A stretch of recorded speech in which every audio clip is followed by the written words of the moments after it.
My name's Dr. Fredrick Ogenga. I'm the founding director of the Center for Media, Democracy, Peace and Security at Rongo University in Kenya. I would want to talk about COVID-19, insecurity and transitional politics in Kenya.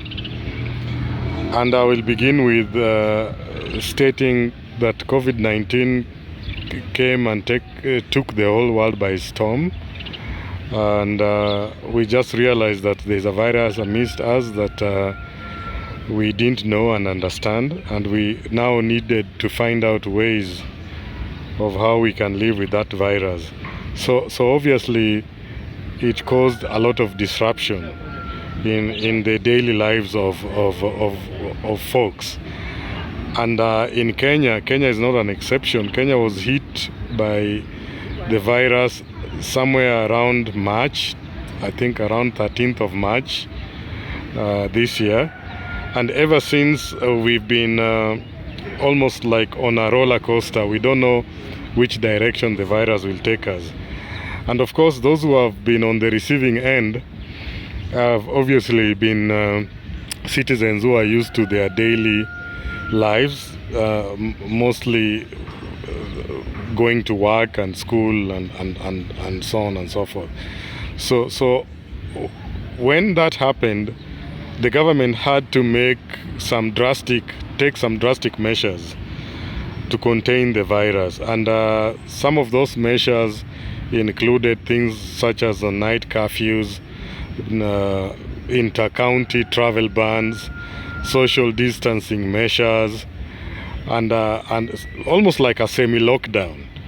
So people are advised to stay at home and sanitize and keep their safe distance and what have you, as they strived to really monitor and do some research about the virus to see the way forward.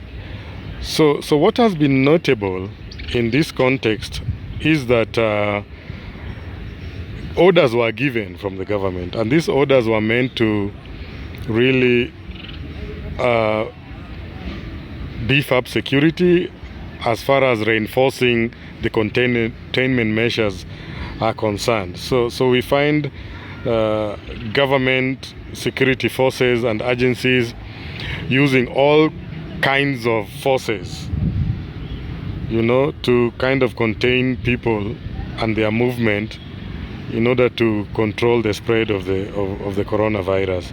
So this is where we witnessed a lot of human rights abuses, and where when people are caught up when the curfew is on, they are being brutalized and treated inhumanely, and of course this raised a lot of issues from the human rights groups, from ordinary folks and all that. But it appears as if the situation is still the same, although things have relaxed a little bit, but we find citizens caught up in serious security control measures that sometimes infringe on their human rights. But of course, I mentioned disruption.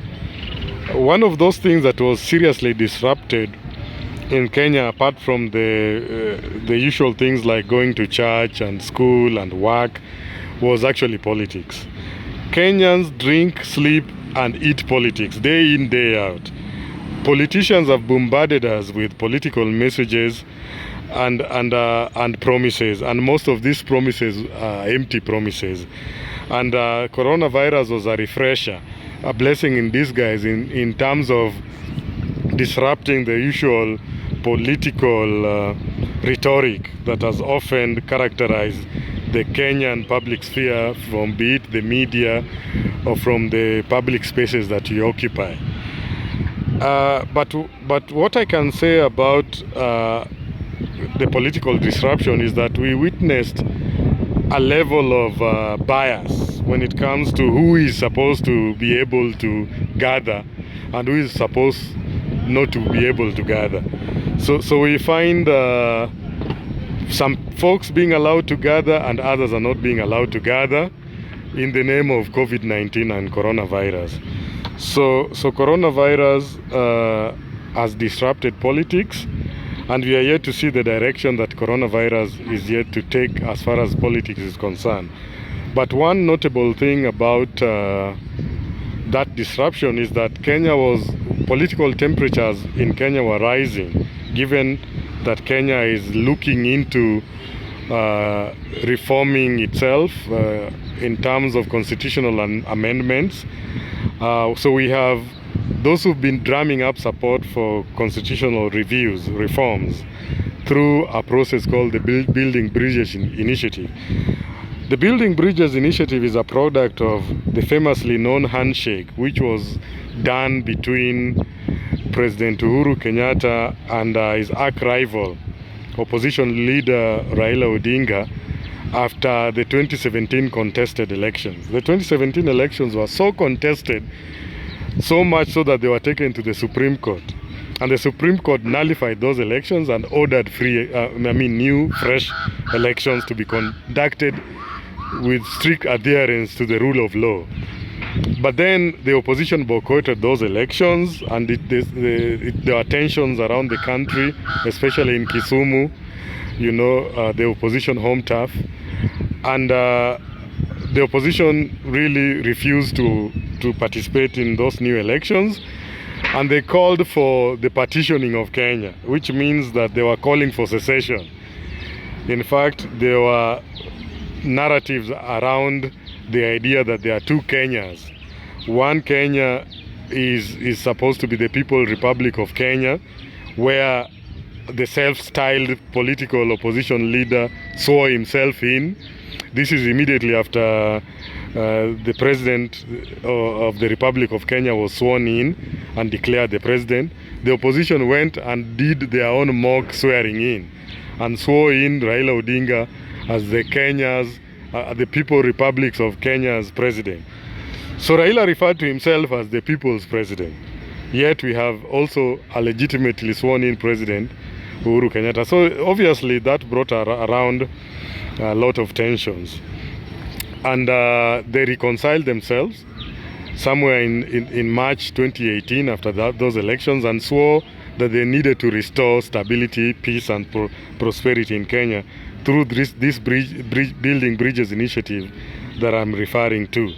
So the Building Bridges initiative is a roadmap that wants to see Kenya correct historical injustices, issues of tribalism, marginalization, and electoral injustices. And that's where we are. So the referendum is about those things. It's about reconciling ourselves and getting Kenya to where Kenya needs to be going forward. But of course, we have other folks that are against the referendum.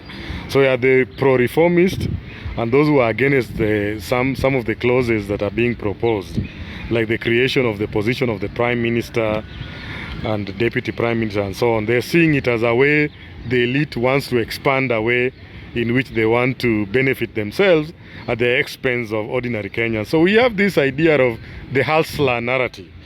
The hustler narrative being propelled, interestingly, with the deputy president, who is actually supposed to be the one supporting the government because he is in government.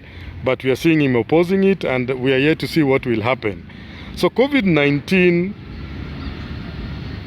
insecurity and transitional politics is an interesting thing, because we see coronavirus coming in, disrupting, and even now when we talk, we see politicians, even as we see coronavirus cases still surging, we see politicians still coming out big and large, wanting to hold political rallies, going against the Ministry of Health advisories. And we are seeing super spreader events where politicians are coming, they are not wearing masks, they are not adhering to COVID-19 protocols, and so on and so forth.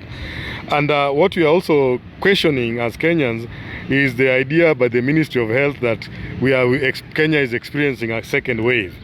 We are questioning this because the second wave that they are talking about now, we are questioning whether it's a narrative informed by science or it's just a narrative that is a media narrative, because second wave that they are talking about is something that can be linked to the idea that they've increased the number of testing. initially they didn't have enough testing kits, so they are testing less numbers, and they recorded less cases. And now they have those kits, reagents and testing kits. They are testing more numbers, and therefore they are bound to receive more cases. So we are really concerned that they are saying that this is a second wave, and from observation it appears as if they're just testing more people. So we are yet to see where the political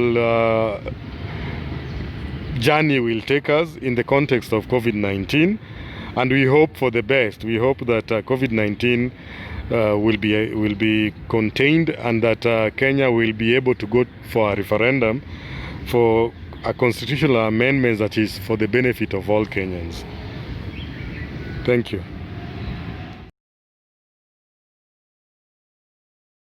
Hi, welcome. Thank you so much for joining me. My name is Jacqueline Lacroix. I'm an independent consultant based in Washington, D.C., and today I'm going to be presenting a short talk on the topics of white nationalism and identity framing during the COVID pandemic. This is an issue that I became interested in towards the beginning of the pandemic and the shutdowns, based on the clearly partisan divide in opinions around COVID and around the responses, particularly in the US. Initial frustration turned to concern when we started seeing protests calling for reopening, calling for stopping of any sort of health measures and that sort of thing. And these protests included or were being led by armed nationalist militias in several instances across the US. In response to this far-right mobilization, I started asking myself, what does this mean in terms of the mobilization and the defense of white nationalist identity online, and what are these groups saying in online communities in response to the pandemic? I use Twitter data almost exclusively for this part of my research. And through the analysis of the Twitter data that I used, I found 4 distinct narrative categories present in most of the conversations among white nationalist accounts online. The first of these, which appeared most frequently, 33% of the data I looked at, is the narrative that the pandemic and the mainstream responses to it are a distraction from some quote-unquote real threat to society. The views of the coronavirus within this narrative vary somewhat depending on the beliefs and the argument of the user or the group that's adhering to this belief. So some accounts push the idea that COVID is entirely a hoax. It's being deployed deliberately by those in power, it's some sort of false flag operation, that sort of thing. While others assert that, they believe the virus is real, but it is somehow being exaggerated, overblown, and just generally being capitalized on by those in power. So both of these narratives share the belief that groups such as, the Democratic elite here in the US, some shadowy cabal of globalists, as is often presented, or other nefarious actors are using the pandemic, whether or not it's real, to gain more control and to implement measures that result in the destruction of people's freedoms. I have a few examples that I'm showing on the screen now. The fact that this narrative appeared in 1/3 of the data I analyzed is pretty alarming, but I also think it speaks to the growing influence of conspiracy theories and groups such as QAnon. When looking at white nationalist groups, you expect to see extreme viewpoints, but the prevalence of these kinds of ideas among this group really speaks to the increased spread of conspiracy theories among broader segments of the population, particularly during times of uncertainty. 2 final examples here. On the left, this is an example of the types of conspiracy ideas around global elites, implying that actors such as Anthony Fauci and George Soros and other well-known individuals are somehow involved in creating a new type of society through the crisis of COVID. Second most common narrative I saw in my research was the perceived increased persecution of white people. So typically this is in the form of COVID-related restrictions or just generally societal attitudes towards white people as a group. So this narrative often draws on examples of public health regulations that supposedly and allegedly infringe upon individual rights and freedoms, as well as instances of shaming or mocking of individuals who are not adhering to these restrictions. So a great example of this is the Karen meme, which was pretty popular towards the beginning of the pandemic. Anyone unfamiliar with this term, it's usually used to describe white women who display overtly privileged and in many cases racist behavior.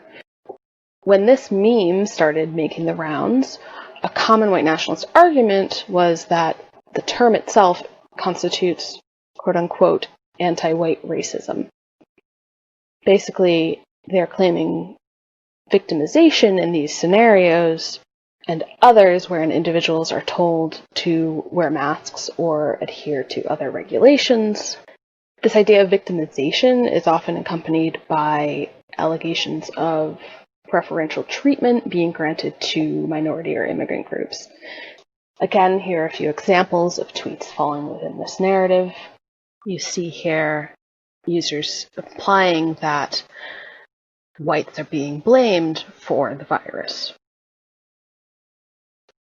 And in these examples, we have some more specific looks at attacks allegedly on traditional white women, as well as references to Black Lives Matter and the alleged infringement on people's rights in public in reference to this group. The third most common narrative follows closely behind the second, 23% of the data falling into this category. This one focuses on placing blame on other races and more broadly on immigration and globalism. Under this first category, here's a few examples looking at users who are blaming specific groups, either immigrants or minority groups, for either spreading the virus, deliberately or otherwise, or, as we see on the bottom left, saying that their own behavior, their own life choices are the reason that they are more likely to catch COVID, which is obviously disinformation, and which does not acknowledge the institutional and systemic racism that leads to minority groups being more likely to contract or suffer from the coronavirus. Another component of this narrative is the idea of immigration or open borders more broadly being to blame for the virus. And here you see a few examples of that. Lastly, there's a narrative that only appears in about 5% of the data that I looked at, likely because it is a bit more of an extreme conspiracy theory than even the other ones that I examined. This looks at the idea that coronavirus or any subsequent vaccine that will be released actually pose some sort of existential threat to the quote-unquote white race. This pushes the idea that the virus or a vaccine that will be released will actually be used to perpetrate white genocide, which is one of the very common phrases being used in these communities.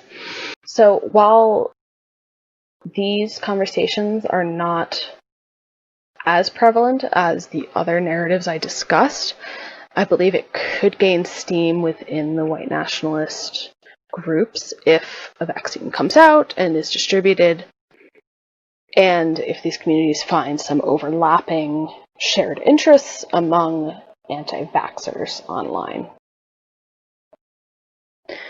In considering this data and analysis that I've just discussed in relation to one of the key questions posed by this conference, how has the pandemic interacted with identity polarization, I can firmly say that the pandemic has actually deepened polarization among white nationalists and white supremacists because it easily plays into the us versus them narrative that these groups tend to adhere to. It also provides them additional opportunities to claim victimization, as I mentioned earlier in my talk. But thus far, my overall finding is really that the framing of white nationalist identity during the pandemic relies on and supports the worldview of a group that sees itself as under threat from external forces. Thank you very much for joining me. I hope that this research, which I aim to continue, will contribute to efforts to understand and counter white nationalist activity, both online and offline. And I'm happy to respond to any comments and questions during the Q&A or through the avenues that I've presented here. Hello, my name is Tendai Marima. I'm an independent journalist from Zimbabwe. I cover sub-Saharan African news for international media, and some of my work has been published by Al Jazeera English, African Business Magazine, The Guardian, and other establishments. However, due to the coronavirus lockdown, I travel less across borders and spend more time working in Zimbabwe and online. As a result, the way in which identities are constantly constructed and deconstructed online has become important to me, and that's what I hope to talk about today. The focus of my presentation is the Zimbabwean Lives Matter movement. I look at whether this broad-based internet movement can help to reimagine Zimbabwean identity. I examine whether this collective stance can be a way to push for social justice and create a more inclusive image of what it means to be Zimbabwean, or perhaps, as I will interrogate, is this a stillborn movement stifled by the state's use of technology, surveillance, and repression as innovative tools of repression?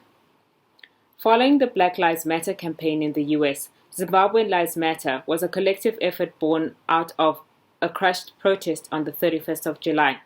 Its intention was to draw attention to human rights abuses and corruption under President Emmerson Mnangagwa. Since the ouster of long-serving strongman, the late President Robert Mugabe, who was toppled in a military coup in November 2017, President Mnangagwa has tried to rally for Zimbabwe's re-engagement with the international community, but the slow pace of democratic reforms has been a key obstacle to better relations. The dual strength and weakness of the Zimbabwean Lives Matter movement has been that it's a faceless, non-partisan, citizen-led action that has helped to bridge the gap between those living in Zimbabwe and those outside. The hashtag went so viral that celebrities such as Trevor Noah, world leaders such as Pope Francis, and South African opposition leaders Mmusi Maimane and Julius Malema issued statements in support of the struggles of the Zimbabwean people. Unlike its forerunner, this flag, the 2016 movement that led to the first national stay-away in a decade, Zimbabwean Lives Matter was also a movement that was spurred by the arrest of people with social capital and international visibility.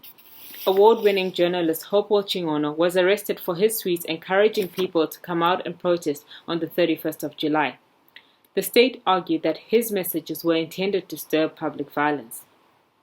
On the 31st of July, small groups of people did come out, including Booker Prize nominee, the novelist and filmmaker Tsitsi Dangarembwa, who was arrested for participating in an illegal demonstration.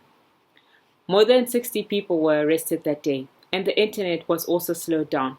Both of these state actions drew global condemnation and even more concern over the state of freedom and democracy in Zimbabwe.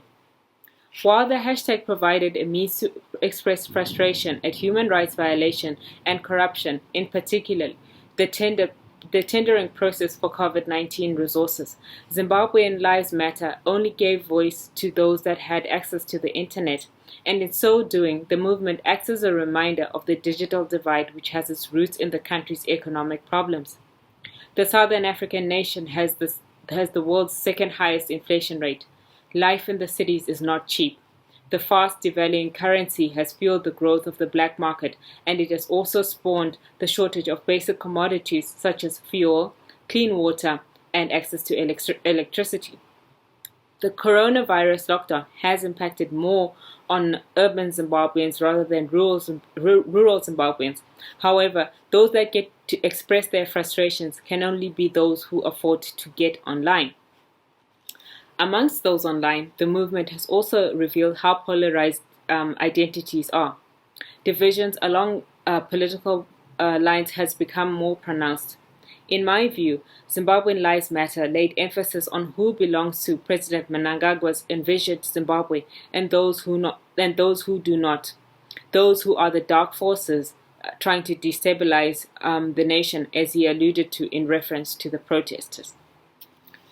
While the debate over governance and human rights is central to the Zimbabwean Lives Matter movement, this hashtag resistance movement has also exposed the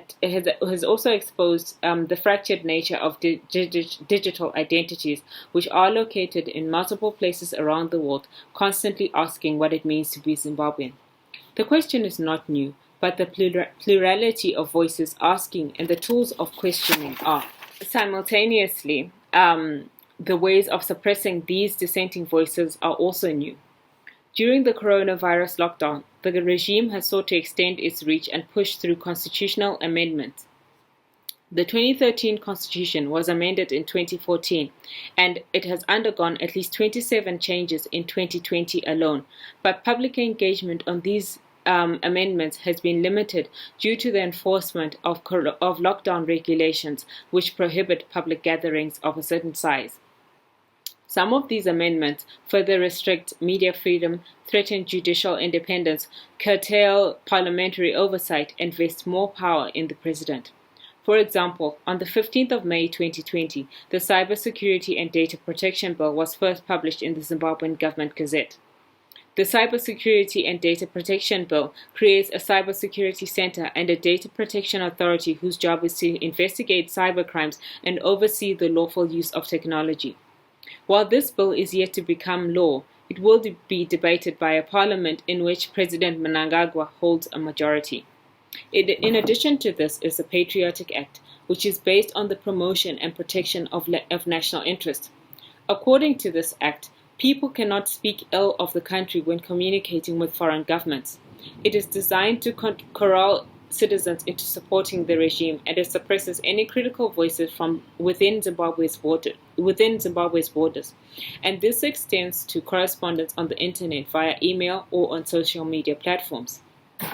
The ongoing trial of 3 female opposition activists who were allegedly abducted and sexually abused by state agents earlier this year, and these women are now being charged with for allegedly falsifying the incident in a bid to smear Zimbabwe's image.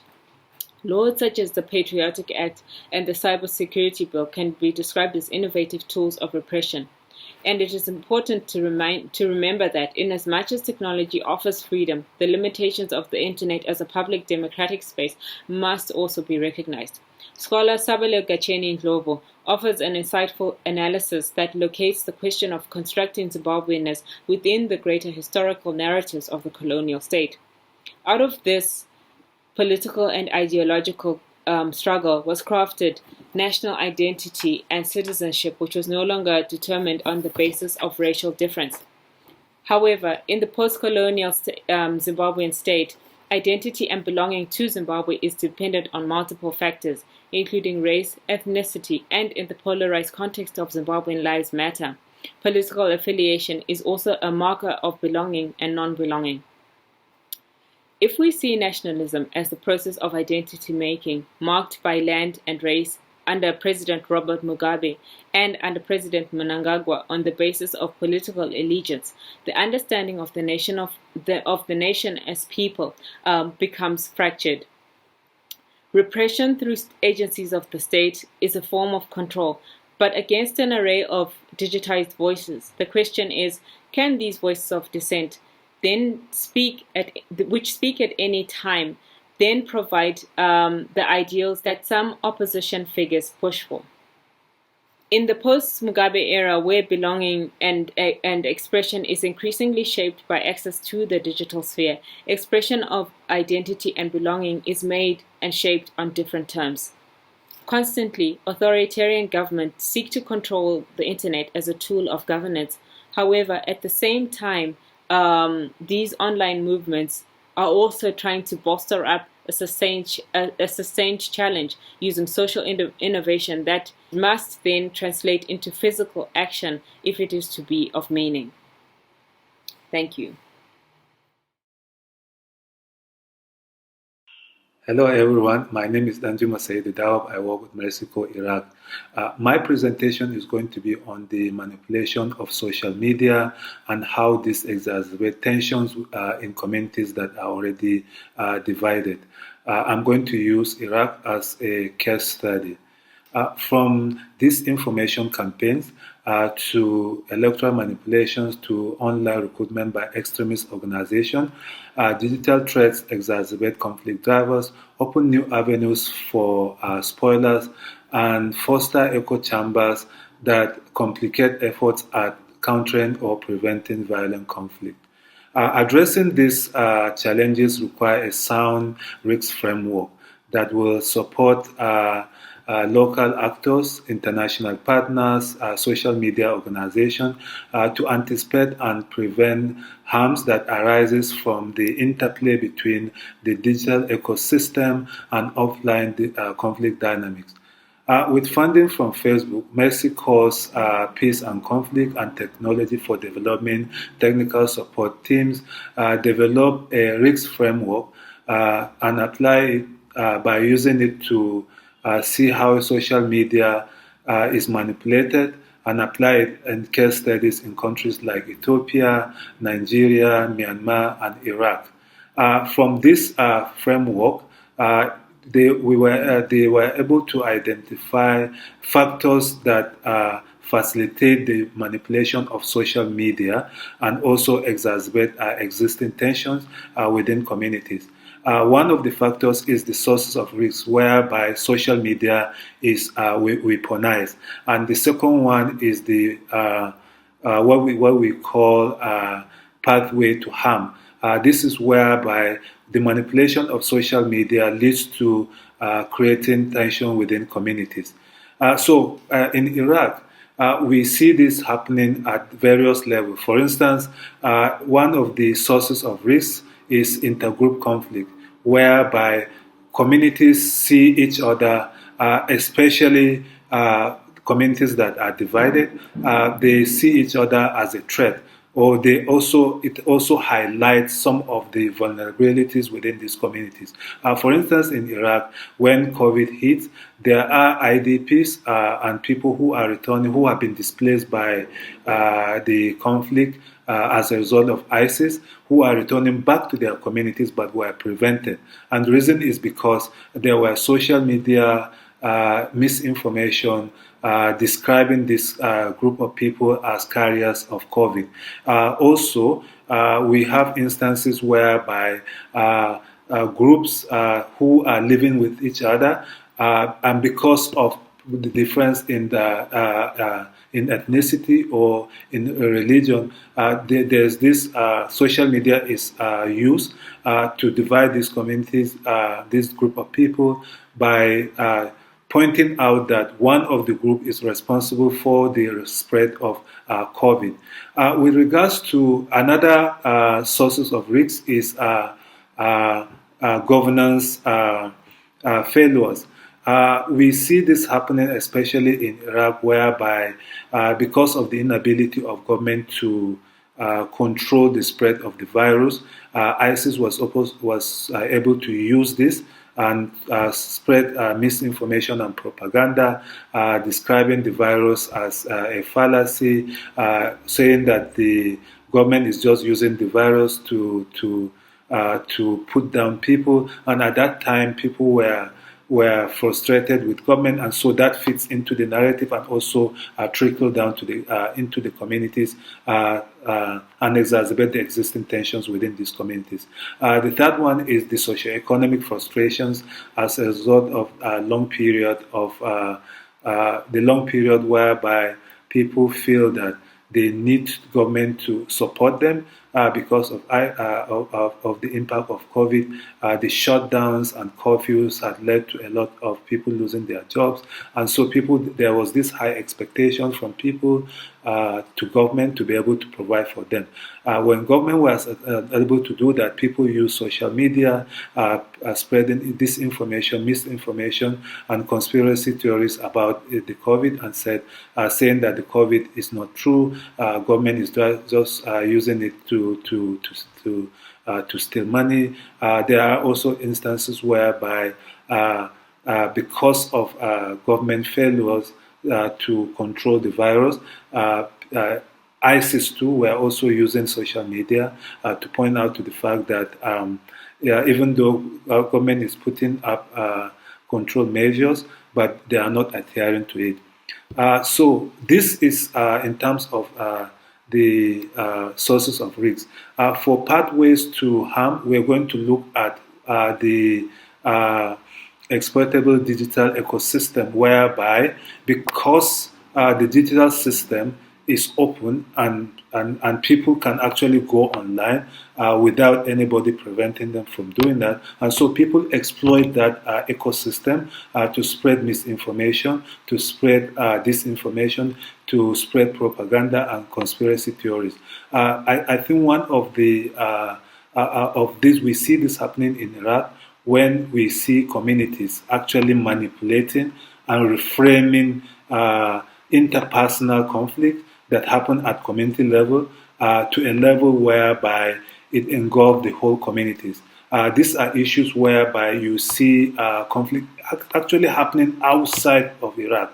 In fact, this conflict dispute actually happened in Germany between two people, but then social media was used to spread misinformation about the source of the conflict and the parties in the conflict, and highlighted it as a tribal or clan issue.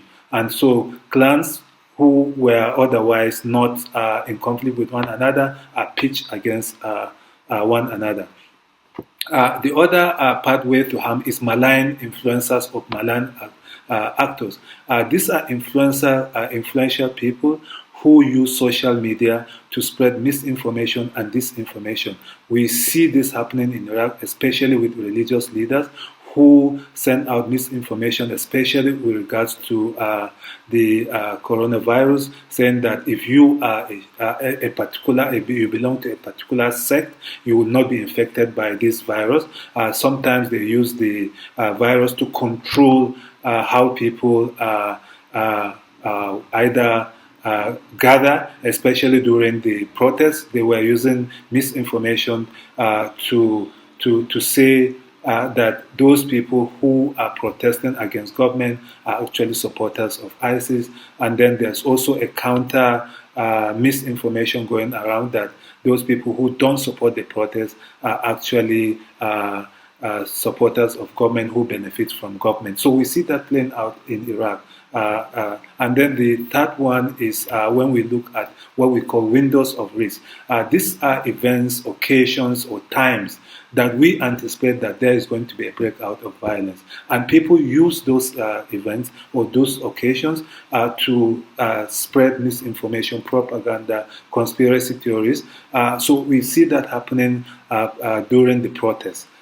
Because the protests happened last year, and then there was also a plan by the protesters to commemorate the protest. And then social media, people were using social media to spread fake news about how the people who are going to organize the protest are actually doing it because they were supported by a foreign government. The others were also spreading misinformation that those people who are against the the protest were also being supported by a foreign government. I think one of the most important aspects of this is also when people uses the identity of some people who benefit or who participate in activities that are funded by particular donors or funded by particular government entities to to tag this group of people as saboteurs, as people who are benefiting from foreign interference. These are people who have been taken out of the country and trained in guerrilla tactics on how to do certain things, on how to undermine government. So we see that playing out in Iraq. Especially with the election coming up, which is one of the windows of risk that we have to look out for. So what are we doing to address these issues as Mercy Corps? So one of the things that we do is to support communities. We work with community leaders, build their capacities to identify and analyze conflict, especially conflict related to misinformation, propaganda, and conspiracy theories, and then resolve these disputes, because these disputes have the potential of escalating to violence. We also work with youth and influencers who are online using either pre-existing networks like word of mouth to counter some of these conspiracy theories, fake news, misinformation, disinformation, or online using either WhatsApp or Facebook to provide accurate, verifiable information to their communities, and also work with other existing networks across lines of divisions. We see this happening with our youth in various communities that we work, and we've seen also how social media has been able to facilitate what we call digital social cohesion. Because apart from countering misinformation or disinformation, we also see these youths who belong to different ethnic, tribal, and religious groups actually interacting online, sharing information, sharing news, checking up on each other, otherwise which they were not doing before. So we see that happening. We continue to monitor and track some of this and provide accurate information to our communities, and then help them to be able to be resilient to the devastating impact of social media. Thank you very much.